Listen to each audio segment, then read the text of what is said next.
Assalamualaikum semua, ini adalah rangkuman video ziarah 2025 dari Kapuas, Kalimantan Tengah menuju Kota Baru, Kalimantan Selatan. Mungkin akan lumayan lama videonya karena aku juga akan bercerita sekilas kisah orang yang diziarahi. Jadi silahkan ditonton dengan sabar ya, orang sabar disayang Tuhan. Setelah sebelumnya kita berziarah di Pulau Laut Kota Baru kepada beberapa makam, diantaranya Wali Muhammad Taher, Habib Alwi bin Hasan Alaidrus, Guru Muhammad Hussein, Raja Sigam, dan Guru Kusairin yang ada di part pertama, kemudian menyeberang lagi ke Batu Licin, lalu berziarah ke makam Guru Cantung dan Datu Pagatan yang sudah diupload di part kedua. Kali ini kita melanjutkan perjalanan pulang dan singgah di beberapa makam daerah Tanah Laut.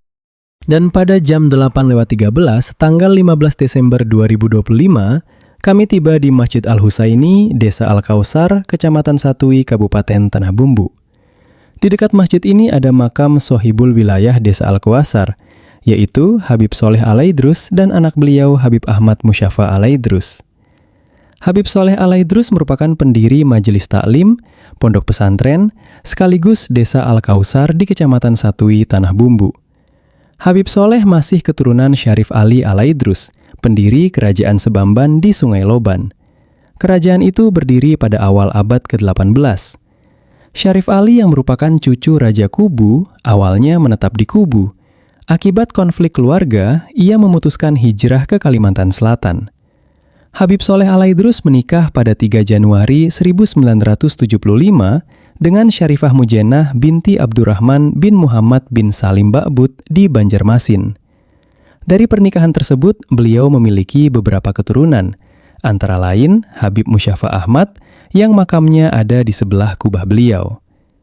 Habib Soleh Alaidrus pernah hijrah ke Banjarmasin dan kembali lagi ke Angsana, kemudian hijrah lagi ke Sungai Danau. Masa kecil Habib Soleh dihabiskan untuk belajar agama dan bekerja. Beliau juga mahir bercocok tanam dan menangkap ikan. Selain itu, beliau dikenal sebagai qori cilik yang berbakat, sangat gemar belajar ilmu agama, terutama ilmu Al-Quran dari ayahnya sendiri. Habib Soleh Alaidrus mempunyai beberapa gelar, di antaranya Sohibul Al-Kausar, Habib Koboy, dan Habib Levis. Pada masa kecil, beliau tinggal dan berpindah-pindah tempat mengikuti ayahanda beliau, yakni Habib Mukhtar Alaidrus karena beberapa alasan. Masa kecil Habib Soleh Alaidrus dihabiskan untuk belajar dan bekerja. Sejak kecil, beliau sudah mahir dengan bercocok tanam dan menangkap ikan. Terbukti saat tinggal di Lasung, Kecamatan Kusan Hulu, beliau tidak hanya bersekolah, tetapi juga ikut bertani, Behuma Bani. Beliau juga seorang qori cilik berbakat. Pada tahun 1995, ketika Habib Soleh Alaidrus baru pulang dari Tanah Suci Mekah menunaikan ibadah haji pertama, beliau membeli sebidang tanah di daerah Sekapuk dari Ahmad Supian Suri, Ahmad Fuso, dan tanah tersebut dijadikan persawahan. Pembukaan lahan pertanian secara resmi dilaksanakan pada 5 Mei 1995 oleh Habib Soleh bersama murid beliau. Tahun 1998, beliau bersama keluarga pindah dari Sungai Danau dan menetap di daerah tempat beliau bertani dan berkebun.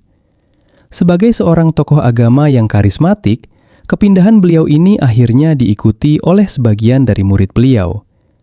Pada 10 Muharram 1419 Hijriah, 1998 Masehi, Habib Soleh Alaidrus mengundang seluruh murid beliau untuk memperingati Haul Sayyidina Hussein. Setelah selesai haul, Habib Soleh Alaidrus memerintahkan kepada murid beliau, yakni Ustadz Hasan Effendi, memimpin rapat untuk membangun sebuah masjid di daerah pertanian dan perkebunan yang beliau beri nama Komplek Al-Kausar. Dalam rapat itu dengan suara bulat menyetujui dan mendukung beliau untuk membangun masjid di komplek itu yang diberi nama Masjid Al-Husain. Peletakan batu pertama pembangunan Masjid Al-Husain dilaksanakan pada 12 Rabiul Awal 1419 Hijriah. Setelah Masjid Al-Husain berdiri, penduduk berdatangan hijrah ke Komplek Al-Kausar. Kemudian Habib Soleh Alaidrus berpikir tentang masa depan Al-Kausar demi kepentingan umatnya Rasulullah. Maka melalui komitmen yang disepakati bersama dua orang murid beliau, yakni Muhammad Ridwan Soleh dan Ustadz Hasan Effendi, didirikanlah Pondok Pesantren Al-Kautsar pada tahun 2002. Habib Soleh Al-Aidrus adalah pendiri Majelis Ta'lim Al-Kautsar. Majelis Ta'lim tersebut diberikan nama Majelis Ta'lim Al-Kautsar karena mengambil kesan dari Telaga Al-Kautsar punya Nabi Muhammad. Juga Al-Kautsar itu mempunyai makna nikmat yang banyak. Di balik makna tersebut, Habib Soleh Al-Aidrus mengharapkan agar murid serta masyarakat yang hadir di Majelis Ta'lim Al-Kautsar bisa mendapatkan nikmat yang banyak. Materi yang sering beliau sampaikan dan beliau tekankan adalah tentang mengenal sifat-sifat Allah Subhanahu wa Ta'ala, seluruh kejadian alam semesta, serta ilmu-ilmu tentang adab, baik itu terhadap guru, orang tua, teman, dan yang lainnya. Beliau juga mengajarkan tentang cara bersuci dan membaca Al-Quran. Habib Soleh Al-Aidrus menjelaskan, materi beliau bukan hanya dengan teori yang ada, tetapi juga terkadang beliau langsung mempraktikannya. Bukan hanya tentang ilmu-ilmu agama yang beliau sampaikan, terkadang juga ketika ada acara-acara besar, beliau juga sering mengajarkan murid-murid beliau cara memasak, cara bertani, berkebun, dan sebagainya. Bahkan jika ada kerabat atau orang lain yang berkunjung ke rumah beliau memberikan nasihat-nasihat dan bahkan melebihi dari yang tertulis di buku. Dengan mudahnya beliau menjelaskan jika ada murid beliau yang bertanya, dan penjelasan beliau dapat diterima semua kalangan.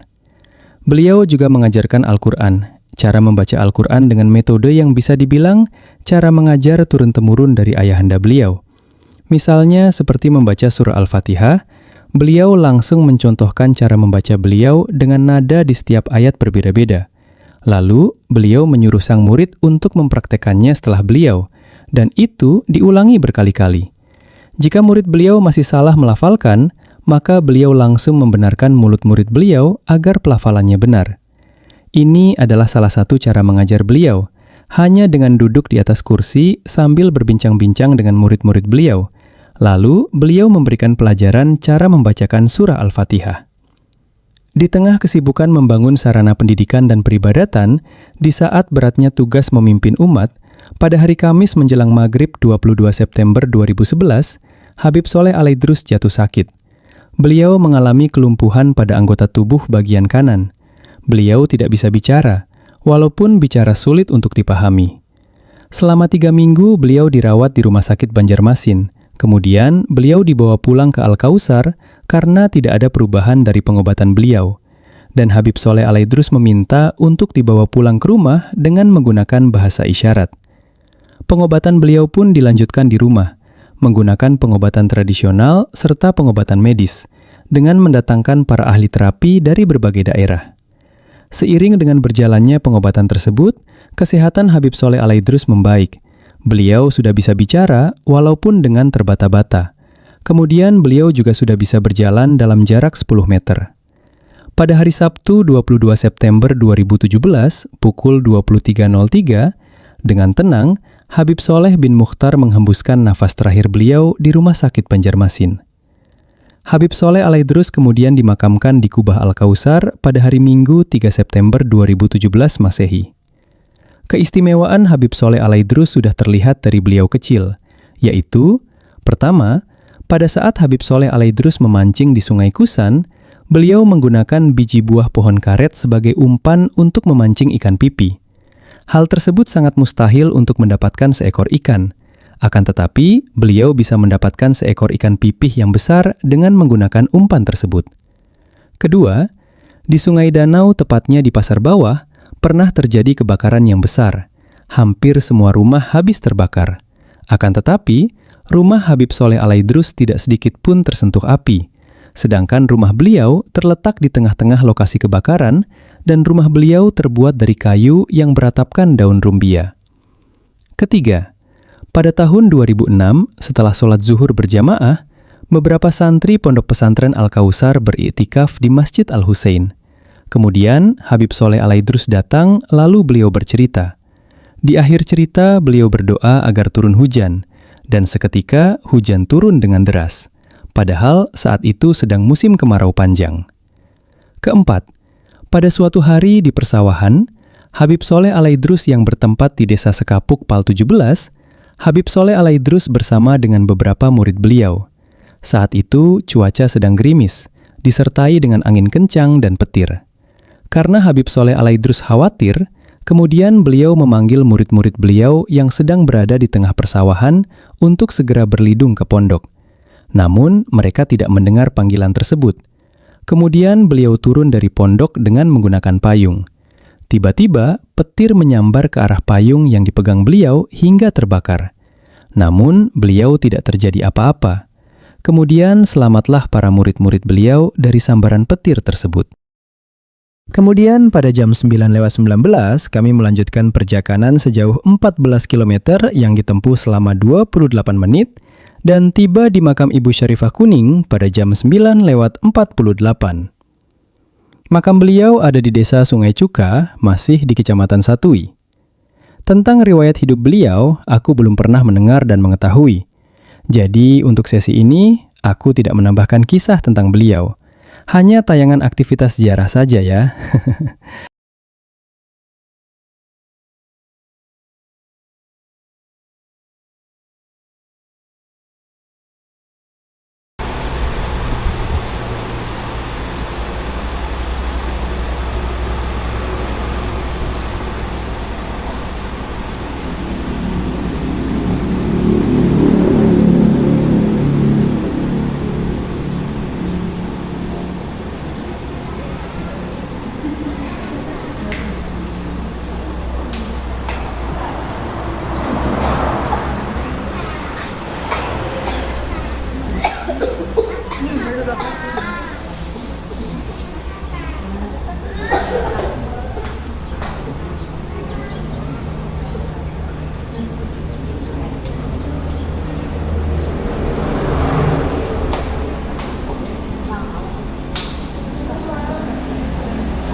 Kemudian pada jam 10:16 kami melanjutkan perjalanan sejauh 20 km yang ditempuh selama 32 menit. Dan kami tiba di makam Habib Harun Bahashim yang ada di Desa Pasir Putih, Kecamatan Kintab pada jam 10:49. Habib Harun bin Abdurrahman bin Yusuf bin Hashim bin Habib Husin Bahashim dilahirkan pada tahun 1923 M di Kampung Basirih, Banjarmasin, Kalimantan Selatan. Beliau adalah salah seorang keturunan Rasulullah yang sangat suka mengajak orang cinta kepada Allah dan Rasulullah, serta mentakzim atau membesarkan syiar-syiar agama Allah dan sunnah Rasulnya. Habib Harun bin Abdurrahman sejak kecilnya selalu membantu kedua orang tuanya dan selalu mengikuti orang tuanya ketika menghadiri majelis taklim dan pengajian agama, sehingga tertanamlah kecintaan kepada ilmu agama. Meskipun kehidupan ekonomi orang tua beliau dalam keadaan yang sangat lemah, namun mereka selalu memperhatikan kesehatan dan keadaan pendidikan beliau. Melihat himmah dan keinginan yang begitu besar dalam menuntut ilmu agama, sehingga orang tuanya memasukkan beliau ke pondok pesantren Darussalam Martapura. Namun, dengan keterbatasan dana orang tuanya, maka Habib Harun tidak bisa sampai lulus uliah di pondok pesantren Darussalam, hanya sampai kelas 3 awaliyah. Itu pun kata beliau, untuk biaya sekolah dan makan selama di pondok Darussalam, beliau mengambil upah memetik kelapa dan daun pisang. Habib Harun bin Abdurrahman sejak kecilnya hidup di tengah-tengah keluarga yang soleh dan dalam didikan kedua orang tuanya, serta bimbingan paman beliau yaitu Habib Hamid bin Yusuf bin Habib Husin Bahashim. Sehingga tertanamlah sifat-sifat mulia, sabar, ridho, kasih sayang, pemurah dan tidak pemarah, serta selalu ingin menyenangkan hati orang lain sudah tertanam di jiwa beliau. Beliau adalah seorang yang sangat mencintai ulama dan orang-orang soleh, sehingga selama beliau berada di Kampung Melayu Martapura, beliau selalu menghadiri pengajian yang diadakan oleh Yang Mulia Tuan Guru Komhibit Anang Sya'rani, Kampung Melayu Martapura. Dan beliau dikawinkan dengan sepupu beliau, yaitu Syarifah Rahmah binti Habib Idrus Bahashim, dan dikaruniai 2 orang anak putra dan putri, yaitu Muhammad Yusuf dan Syarifah Fatimah. Setelah berpisah dengan Syarifah Rahmah, beliau selalu memberikan pelajaran agama dengan cara berdagang sambil memberikan nasihat agama. Sehingga sampailah beliau ke sebuah desa yang sangat terpencil, yaitu Kampung Satui. Di sana beliau menyampaikan ilmunya, mengajar membaca Al-Quran, dan mengajak masyarakat membangun sebuah madrasah atau tempat pendidikan ilmu-ilmu agama. Untuk melengkapi tenaga pengajarnya, beliau mengajak keponakan beliau yang sudah selesai menuntut ilmu di pondok pesantren Darussalam, yaitu Habib Usman bin Habib Hashim Bahashim. Setelah beberapa tahun bermukim di sana, beliau menikahi seorang perempuan solehah yang bernama Sattariyah, dan sudah mempunyai 2 orang putri, yaitu Mas Jani dan Nur Jannah. Kemudian beliau dikaruniai 2 orang anak, yaitu Syarifah Tolhah dan Syarifah Aminah. Pada sekitar tahun 1959, di Kampung Satui diserang oleh segerombolan pemberontak, dan rumah-rumah penduduk Satui banyak yang dibakar. Maka berlarianlah penduduk kampung untuk menyelamatkan diri, dan Habib Harun mengajak keluarga untuk pergi meninggalkan rumah dan lari ke hutan. Akan tetapi tanpa sepengetahuan Habib Harun, keponakan beliau Habib Usman tidak mau meninggalkan kampung dan tetap berdiam di rumah sendiri. Setelah beberapa hari, kemudian Habib Harun dan keluarga melihat keadaan Kampung Satui yang sudah habis terbakar. Hanya tertinggal rumah beliau yang tidak terbakar. Dan ternyata di dalamnya ada jasad Habib Usman yang sudah meninggal. Akan tetapi masih dalam keadaan segar, tanpa ada aroma yang busuk ataupun jasad yang rusak. Maka dibawalah jasad Habib Usman ke Muara Satui dengan menggunakan jukung dan dimakamkan di sana, yang sampai sekarang ini makam beliau selalu banyak diziarahi masyarakat. Setelah kejadian tersebut, Habib Harun sekeluarga berpindah ke Desa Pasir Putih, Kecamatan Kintab, dan di sana kembali Habib Harun memberikan pelajaran agama di rumah beliau sendiri. Sehingga pada tahun 1963, beliau bersama masyarakat Desa Kintab membangun sebuah rumah ibadah, yaitu Masjid Al-Istiqomah yang beliau bangun di tanah beliau sendiri.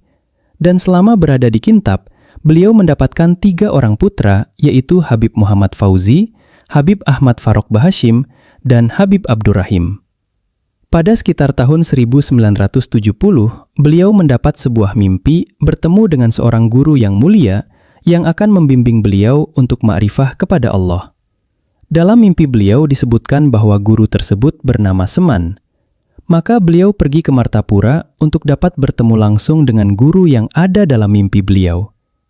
Sesampainya di Martapura, beliau minta antarkan dengan tukang becak ke rumah guru yang bernama Seman. Maka diantarlah Habib Harun ke rumah guru Seman komplek. Sesampainya di sana, beliau melihat ternyata bukan seperti rupa yang beliau lihat di dalam mimpi beliau. Maka Habib Harun bertanya kepada tukang becak tersebut, "Adakah lagi guru bernama Seman selain yang ini?" Kata tukang becak. "Ada di kampung keraton." Maka beliau minta antarkan ke rumah guru Seman yang disebutkan tukang becak tadi. Dan sesampainya Habib Harun di rumah guru Seman mulia, ternyata beliau sudah menunggu di depan rumah beliau. Dan wajah beliau sama persis dengan rupa yang hadir dalam mimpi Habib Harun. Maka Habib Harun diterima sebagai murid beliau. Dan pada pertemuan itu, beliau diberi amalan solawat. Dan mulai saat itu, beliau dibimbing untuk memperbanyak solawat kepada Rasulullah dan berzikir serta qiyamul lail untuk mendekatkan diri kepada Allah. Pada tahun berikutnya, Habib Harun membawa anak-anak beliau untuk menuntut ilmu di pondok pesantren Darussalam dan mengikuti pengajian-pengajian khususnya di tempat Tuan Guru Seman Mulia dan guru sekumpul. Hal itu beliau lakukan karena mengikuti nasihat guru beliau Seman Mulia yang pernah berkata kepada beliau bahwa kalau ingin anak kita menjadi orang yang berilmu, maka ayahnya terlebih dahulu senang kepada ilmu. Pada setiap malam Jumat dan malam Senin, beliau bermalam di rumah Tuan Guru Seman Mulia dengan pimpinan yang khusus bersama kawan-kawan beliau, di antaranya Guru Mahfuz Bati-Bati, Guru Ahmad Dahlan Cantung, Guru Seman Jalil Banjarmasin, Guru Saipuddin Zuhri Banjarmasin, Guru Syarwani Zuhdi Balikpapan, Guru Muhammad Ayan Rantau, dan Habib Harun adalah salah seorang murid yang disayangi oleh Tuan Guru Seman Mulia. Setiap malam Jumat, beliau diamanahi mengimami sholat maghrib dan isya di rumah guru beliau bersama jamaah yang hadir. Setelah sekian lama menuntut ilmu dengan Guru Seman Mulia, maka pada suatu hari, Habib Harun minta izin kepada Tuan Guru Seman Mulia untuk membangun madrasah. Maka beliau memberikan izin dan berkata kepada Habib Harun, "Bah Hashim, membangun madrasah itu berat, tapi lebih berat lagi menjalankan dan menjaganya." Maka dibangunlah pondok pesantren Al-Hashimiyah yang salah satu pendiri tiang bangunannya langsung didirikan oleh guru sekumpul. Pada tanggal 1 Rajab 1414 Hijriah atau 15 Desember 1994 dan terus berkembang hingga sekarang ini. Beliau sangat suka mengajak orang melaksanakan sholat 5 waktu berjamaah dan membaca wirid dan zikir amalan sesudah sholat subuh. Dulu, masyarakat kurang mengenal apa itu Maulid Al-Habsyi, Wirdul Latif, Rotibul Attos, Rotibul Haddad. Maka dengan ketekunan, kegigihan, dan keikhlasan belia yang langsung membacakan amalan tersebut di masjid, akhirnya amalan tersebut dikenal serta dibaca masyarakat luas. Karena ingin menanamkan amalan-amalan sholafus soleh tersebut di dalam hati masyarakat, setiap hari setelah sholat subuh berjamaah, Habib Harun berkata, "Siapa yang melaksanakan sholat subuh berjamaah, kemudian membaca wirid surah Yasin, surah Waqiah, dan Wirdul Latif, maka sarapan paginya di rumahku. Kalau tidak ada sarapan pagi di rumahku, maka sarapan paginya aku membayarkan di warung." Beliau sangat suka kepada orang-orang penuntut ilmu, orang alim, majelis taklim, majelis zikir, dan solawat. Karena kecintaan pada ilmu inilah, sewaktu hidup beliau setelah guru beliau Syekh Seman Mulia meninggal, beliau tetap menuntut ilmu dan selalu hadir ke majelis guru sekumpul setiap minggunya, dan tidak pernah beliau tinggalkan kecuali dalam keadaan uzur dan sakit, sampai akhir umur beliau. Dan karena kecintaan beliau kepada ilmu itu, maka Habib Harun berkata, "Aku bangun madrasah dan pondok pesantren ini agar anak cucuku dan keturunan habaib serta masyarakat dapat mengambil warisan Rasulullah. Karena Rasulullah tidak mewariskan harta dunia, akan tetapi yang diwariskan Rasulullah adalah ilmu." Beliau sangat gemar beribadah, lebih-lebih pada malam hari. Hampir setiap malam, mulai jam 2 sampai azan subuh, beliau tidak tidur karena beribadah kepada Allah, melaksanakan sholat sunnah hajat, tasbih, tahajud, dan memperbanyak solawat kepada Rasulullah. Di antara karomah beliau adalah Pada suatu hari, malam, pernah Habib Harun kedatangan beberapa orang tamu yang mana mereka tidak memahami salah satu isi kitab.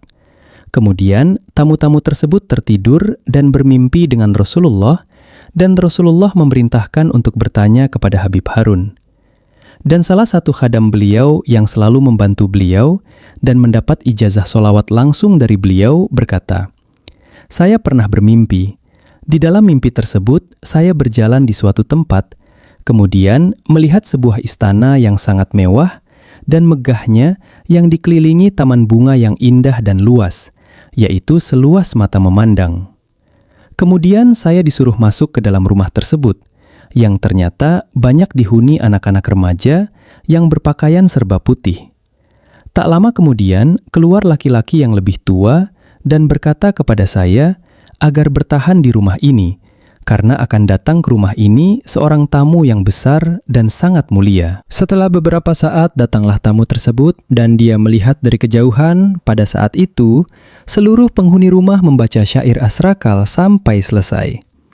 Dengan sekejap, masuklah tamu tersebut ke dalam rumah, kemudian saya melihat dengan takjubnya, karena ketampanannya yang tak bisa digambarkan, dan beliau berpakaian hijau. Setelah itu, orang tua tersebut mengatakan bahwa tamu besar ini adalah Rasulullah, dan orang tua itu menyuruh untuk berjabat tangan. Maka tanpa ragu-ragu lagi, saya langsung hendak berjabat tangan dan memeluknya, tetapi berkali-kali saya coba selalu tidak bisa. Kemudian tamu besar tersebut berkata, "Kalau kamu ingin berjabat tangan kepadaku, kamu harus menggaji kepada Habib Harun." Dan saya langsung menjawab, "Inggih." Maka dapatlah saya berjabat tangan kepada tamu besar tersebut yang tak lain adalah Rasulullah.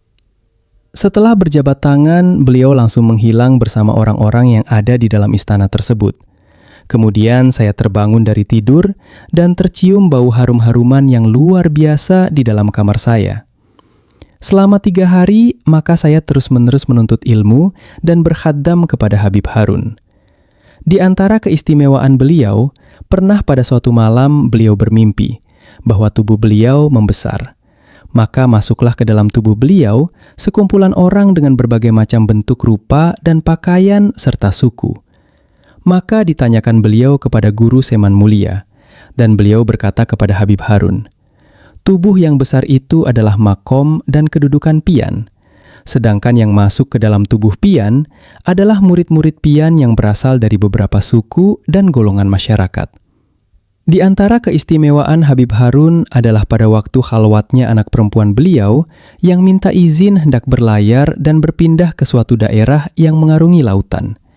Maka beliau berpesan kepada anaknya tersebut agar sekeluarga jangan menumpang kapal yang pakai mesin. Maka setelah beberapa waktu kapal itu berjalan, tiba-tiba di tengah lautan terjadi angin ribut dan ombak yang sangat besar. Maka seluruh barang bawaan yang di atas kapal mesin tenggelam. Sedangkan kapal yang tidak pakai mesin terombang-ambing di tengah lautan, sampai ditemukan kapal penolong dan berpindahlah seluruh awak kapal dan anak perempuan beliau sekeluarga. Dan sampailah ke tempat tujuan. Padahal sebelumnya orang-orang bingung kenapa ibu ini tidak mau naik ikut kapal yang pakai mesin itu, justru ikut kapal yang tidak pakai mesin. Itu dikarenakan patuh dan taatnya kepada nasihat ayahandanya Habib Harun, sehingga selamatlah anak beliau sekeluarga hingga sekarang ini. Adapun tempat khalwat Habib Harun selama masa uzlah adalah tempat bangunan Aula Al-Madani, yang sekarang ini menjadi tempat beribadah para santri Ponpes Al-Hashimiyah, Pasir Putih Kintab, dan jamaah Majelis Nurul Madinah. Karena beliau bersama anak beliau, Habib Farok Bahashim, pernah minta izin kepada guru Muhammad Zaini Ghani Sekumpul untuk berkhalwat di tengah hutan. Tetapi guru beliau berkata, "Habib Pian khalwatnya cukup di kampung saja. Pian dan anak-anak Pian lebih banyak diperlukan di kampung. Apabila Pian meninggalkan kampung, maka banyaklah penduduk kampung yang tersesat dan tidak tahu ilmu agama. Maka Pian buatlah suatu majelis ilmu dan amal di tempat Pian beserta anak keturunan Pian, dan ajaklah seluruh masyarakat untuk bersama-sama melaksanakan sunnah-sunnah Rasulullah." Maka sejak saat itu, beliau bersama anak cucu beliau selalu berdakwah dan mengembangkan pengajian-pengajian dan majelis taklim. Hingga sampai sekarang masih tetap berjalan, yaitu pondok pesantren, majelis taklim, dan majelis maulid yang diadakan di lokasi pondok pesantren Al-Hashimiyah, tempat khalwat beliau ini. Habib Harun bin Habib Abdurrahman Bahashim berpulang ke rahmatullah pada malam Kamis 25 Sya'ban 1418 Hijriah, tahun 1997 Masehi di Desa Pasir Putih, Kecamatan Kintab, dan dimakamkan di depan Masjid Al-Istiqomah bersama istri beliau tercinta. Pada jam 14:21, kami tiba di Desa Benua Raya, Bati-Bati, Kabupaten Tanah Laut, untuk berziarah ke makam salah satu ulama yang terkenal pada masanya. Beliau adalah Syekhuna Tajul Arifin wal Muhaqiqin, Sahibil Fadilah wal Karomah, Al-Alimul Alamah, Al-Arif Billah, Tuan Guru Haji Anang Ramli, anak dari Haji Abdul Qadir bin Haji Abdillah. Adapun ibu beliau adalah Hajjah Maimunah. Beliau dilahirkan subuh di hari Senin, bertepatan dengan 9 Syawal 1345 Hijriah, pada tanggal 12 April 1927 Masehi, di Desa Bati-Bati, Kabupaten Tanah Laut, sekarang bernama Desa Benua Raya. Ayah beliau merupakan orang yang mencintai ilmu agama dan para ulama, dan beliau termasuk tokoh agama dan masyarakat. Ayah beliau sering membawa beliau ke majelis para ulama di masanya dan sangat berharap Tuan Guru Anang Ramli kelak menjadi ulama suatu hari nanti. Karena sudah terlihat anak beliau ini memiliki kelebihan dan kecerdasan. Bahkan diriwayatkan bahwa ibu beliau mendapatkan keutamaan Lailatul Qadar saat masih mengandung beliau. Ibu beliau adalah wanita yang solehah, ahlul ibadah, baik hati, lagi sabar, dan senantiasa mendoakan kebaikan kepada anak-anaknya. Tuan Guru Anang Ramli sejak kecil sudah dididik oleh ayah beliau Haji Abdul Qadir untuk berperilaku rajin dalam belajar serta disiplin dalam segala hal. Diajarkan rajin dalam ibadah serta diajarkan akhlak dan budi pekerti yang luhur. Pada tahun 1934, pada usia 7 tahun, beliau pernah tinggal dan belajar dasar-dasar agama di Sempang 4 Sungai Mesa, Banjarmasin, di rumah Habib Toha dan Syarifah Tolha. Di samping menempuh pendidikan formal, beliau juga pernah berguru kepada banyak ulama. Di antara guru-guru beliau adalah Syekh Abdul Rasul berkebangsaan Turki yang bermukim di Mekah. Kemudian, beliau juga berguru kepada Syekh Ismail Usman Zainal Yamani Mekah pada saat beliau berada di Mekah Al-Mukarramah. Sedangkan di tanah air, beliau berguru dengan Habib Salim bin Ahmad bin Husain bin Jindan, kemudian dengan Kiai Muradi, Kiai Abdullah, Kiai Marzuki Martapura, Kiai Ahmad Rodi Martapura, Kiai Salim Ma'ruf Martapura, Kiai Abdul Qadir Hasan atau Guru Tuha Martapura, Kiai Husin Qodri Martapura, Kiai Husin Ali Martapura, Kiai Mansur Pelaihari, Kiai Abdul Jabar Pelaihari, dan Kiai Syarwani Abdan Bangil. Beliau juga pernah bertemu dan mengambil ilmu dengan ulama sekaligus habaib dan wali terkemuka di masanya, yakni Al-Habib Abu Bakar As-Segaf Gresik.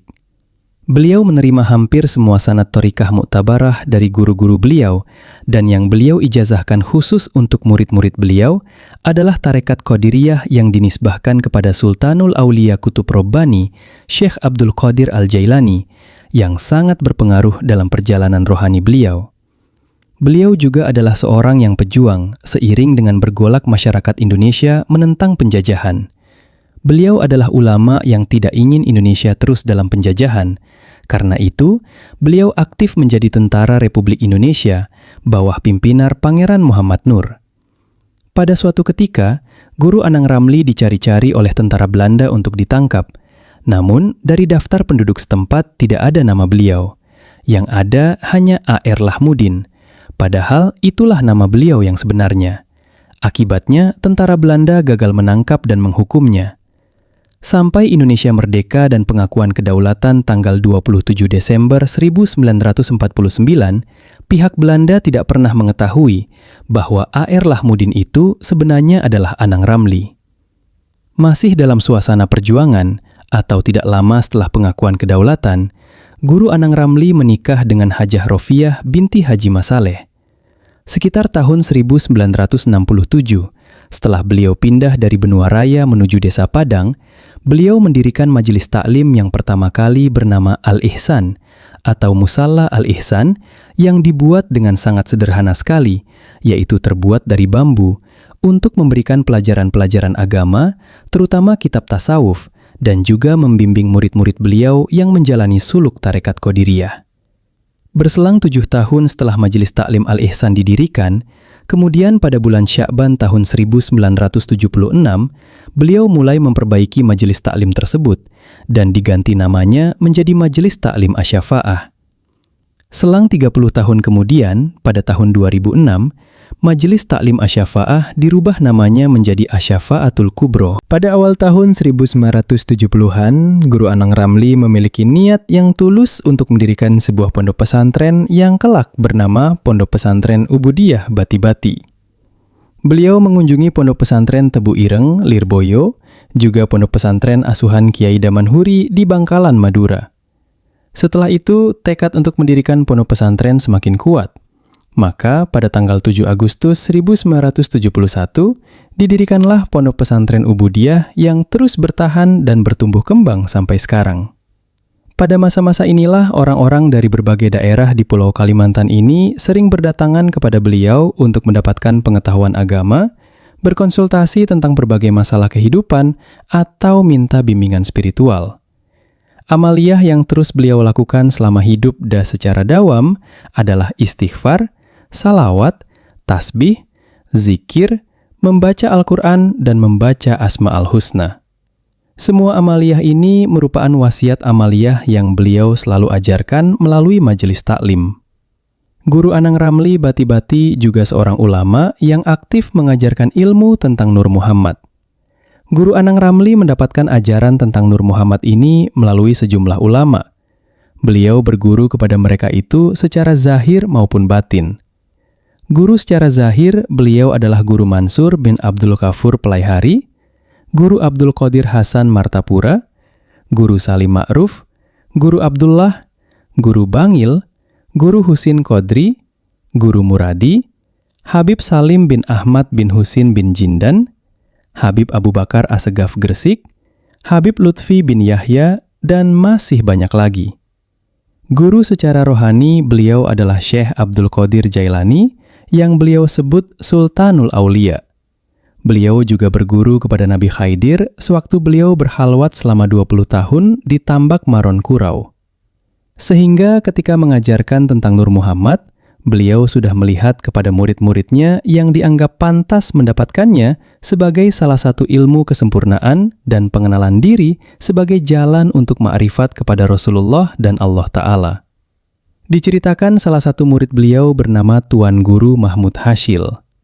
Guru Mahmud menuturkan, pernah membawa orang dari Palangkaraya untuk meminta petunjuk pada Guru Anang Ramli.